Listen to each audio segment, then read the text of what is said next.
नमस्कार SKR online YouTube चैनले तुम्हारे प्रत्येक स्वागत। अत्यंत गुरुत्वपूर्ण भिडियो যারা 30 নভেম্বর পরীক্ষায় বসেছো তোমাদের মাথায় একটাই চিন্তা যে আমি কি পাস করব, আমি কি মাঠে ডাক পাবো। এই প্রশ্নটা কিন্তু অনেকেরই যে আমি 40 পাচ্ছি 42 পাচ্ছি, আমি কি মাঠ শুরু করব, মাঠ প্র্যাকটিসের জন্য স্টার্ট করব কিনা।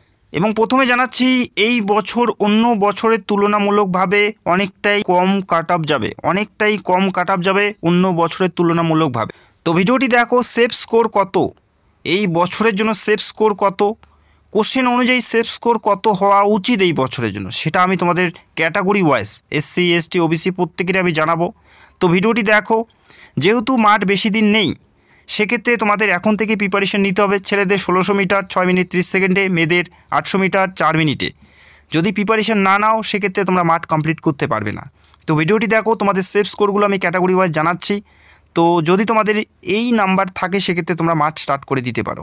যে পরীক্ষার মাধ্যমে নিয়োগ করা হচ্ছে সেটা একটি মাত্র পরীক্ষা, 85 নাম্বারের একটি মাত্র পরীক্ষা। এর আগে যে সমস্ত নিয়োগগুলো হয়েছে সেখানে কিন্তু পিলি পরীক্ষা ছিল, তারপরে মাঠ এবং তারপরে এই 85 নাম্বারের পরীক্ষা ছিল। তবে এই নিয়োগের ক্ষেত্রে প্রথমে তোমাদের 85 নাম্বারের পরীক্ষা হচ্ছে। এবং এই বছর তোমরা লক্ষ্য করেছো হয়তো, দেখবে প্রচুর প্রার্থী অ্যাবসেন্ট, প্রচুর প্রার্থী পরীক্ষায় বসেনি।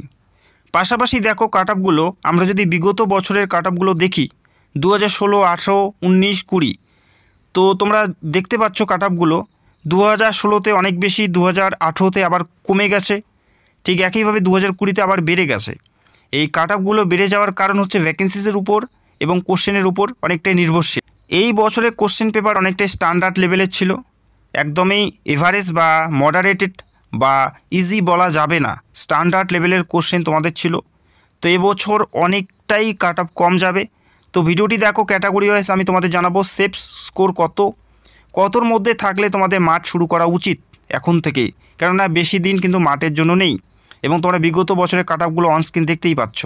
এবং এই বছরের ক্ষেত্রে সেফ স্কোর কত SC ST OBC UR civic প্রত্যেকেরই আমি জানাবো। তো ভিডিওটি দেখতে থাকো। আমরা অ্যানালাইজ করে ক্যাটাগরি ওয়াইজ সেফ স্কোরগুলো রেডি করেছি। তো ভিডিওটি দেখো। ইউআরের ক্ষেত্রে যদি তোমাদের 47 থেকে 51-এর মধ্যে নাম্বার থাকে তাহলে তোমরা সেফ জোনে থাকবে, সেফ স্কোর রয়েছে ইউআরের ক্ষেত্রে মেলদের। এবং ফিমেলদের থাকছে 43 থেকে 47-এর মধ্যে। ইউআর যারা ফিমেল 43 থেকে 47-এর মধ্যে যদি নাম্বার থাকে তাহলে তোমরা সেফ জোনে থাকবে। SC প্রার্থী যদি তোমরা 42 থেকে 46-এর মধ্যে নাম্বার থাকে তাহলে তোমাদের মাঠ স্টার্ট করা উচিত। পাশাপাশি SC প্রার্থী যারা ফিমেল 40 থেকে 44-এর মধ্যে যদি থাকে তোমাদের মাঠ স্টার্ট করা উচিত। ST প্রার্থী 39 থেকে 43-এর মধ্যে নাম্বার থাকলেই তোমরা সেফ জোনে থাকবে। পাশাপাশি ফিমেলরা 36 থেকে 40-এর মধ্যে থাকলেই তোমরা সেফ জোনে থাকবে যারা ST প্রার্থী। OBC বির ক্ষেত্রে মেল প্রার্থী 44 থেকে 48-এর মধ্যে যদি নাম্বার থাকে তাহলে তোমরা নিশ্চিন্তে তোমরা সেফ জোনে থাকবে। মেল প্রার্থী এবং ফিমেল 41 থেকে 45-এর মধ্যে থাকলেই তোমরা সেফ জোনে থাকবে। OBC এর ক্ষেত্রে 41 থেকে 45-এর মধ্যে এবং ফিমেল প্রার্থী OBC এর ক্ষেত্রে 39 থেকে 43-এর মধ্যে। এই নাম্বারগুলো যদি তোমাদের থাকে আশা করি প্রত্যেকে তোমরা সেফ জোনে থাকবে। এই বছরের কোশ্চেন কিন্তু এই বছরের কোশ্চেন পেপার অনেকটাই স্ট্যান্ডার্ড লেভেলের ছিল, জটিল ছিল। 1 ঘন্টার মধ্যে 50টি অ্যান্সার করা অনেকটাই চাপ, 50টি অ্যান্সারিং করা অনেকটাই চাপ। বোঝা গেল 1 ঘন্টার মধ্যে 85টি প্রশ্নের উত্তর দিতে গিয়ে 50টি দেওয়াই অনেকটাই বেশি চাপ ছিল। এমন ধরনের কোশ্চেন কিন্তু এই বছর দেখা গেছে। সিভিক মেলদের ক্ষেত্রে 31 থেকে 35-এর মধ্যে যদি থাকে সেক্ষেত্রে তোমরা সেফ জোনে থাকবে। এবং ফিমেল যারা সিভিক রয়েছে 26 থেকে 30-এর মধ্যে থাকলেই তোমরা এই বছর সেফ জোনে থাকবে। এবং তোমাদের প্রত্যেকেরই অনস্ক্রিন যে ক্যাটাগরি ওয়াইজ তোমরা দেখতে পাচ্ছ নাম্বারগুলো, প্রত্যেকের এই নাম্বারের মধ্যে যদি থাকে সেক্ষেত্রে তোমরা প্রত্যেকে মাঠ প্র্যাকটিস স্টার্ট করে দাও। PMT PAT তোমাদের দেরি হবে না, PMT PAT তোমাদের দেরি হবে না। আর প্র্যাকটিস না করলে সেটা তোমরা কখনোই কমপ্লিট করতে পারবে না। প্র্যাকটিস তোমাদের অত্যন্ত জরুরি এই মুহূর্তে, যেখানে 1600 মিটার ছেলেদের ক্ষেত্রে 6 মিনিট 30 সেকেন্ডে প্র্যাকটিস না করলে তোমরা পারবে না।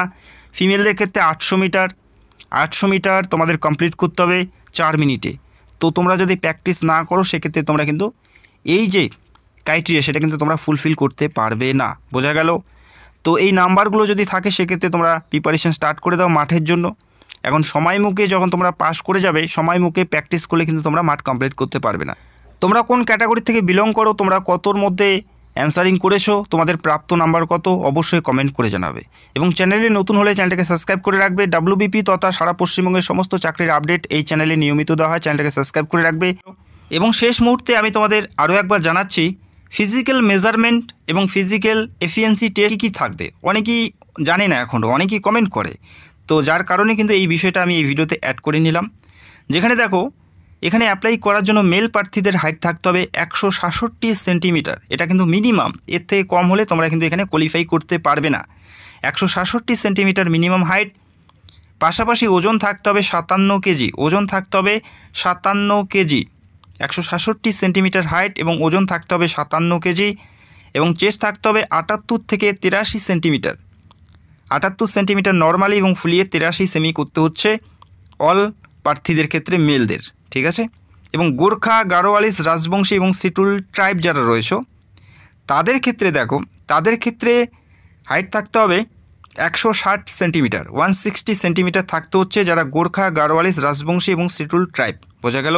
এটা মিনিমাম হাইট, এর থেকে কম হলে তোমরা কোয়ালিফাই করতে পারবে না। যারা গোর্খা, গারোয়ালিস, রাজবংশী এবং সিটুল ট্রাইব রয়েছে 160 সেন্টিমিটার, ওজন থাকতে হবে 53 কেজি, চেস্ট থাকতে হবে 76 থেকে 81 সেন্টিমিটার। বোঝা গেল? এটা হচ্ছে মেল প্রার্থীদের দেখতে পেলে। পাশাপাশি ফিমেলদের যেটা থাকতে হবে 160 সেন্টিমিটার হাইট থাকতে হবে, 49 কেজি ওজন থাকতে হবে। পাশাপাশি যারা গোর্খা, গারোয়ালিস, রাজবংশী এবং সিটুল ট্রাইব অর্থাৎ এসটি প্রার্থী তাদের থাকতে হবে 152 সেন্টিমিটার হাইট এবং ওজন থাকতে হবে 45 কেজির মধ্যে। তাহলেই কিন্তু তোমরা এখান থেকে কোয়ালিফাই করতে পারবে, আদারওয়াইজ এখান থেকে কোয়ালিফাই করতে পারবে না। এরপরে মাঠ কী থাকবে সেটাও তোমরা দেখে নাও। মেল প্রার্থীদের যেটা থাকবে 1600 মিটার রান। মেল প্রার্থীদের 1600 মিটার রান তারা সময় পাবে 6 মিনিট 30 সেকেন্ড। এই 6 মিনিট 30 সেকেন্ডে এই নির্দিষ্ট ডিস্টেন্স 1600 মিটার কমপ্লিট করতে হবে মেলদের। এটা হচ্ছে মেল প্রার্থীদের। এবং ফিমেলদের থাকবে 800 মিটার ডিস্টেন্স, তারা সময় পাবে 4 মিনিট।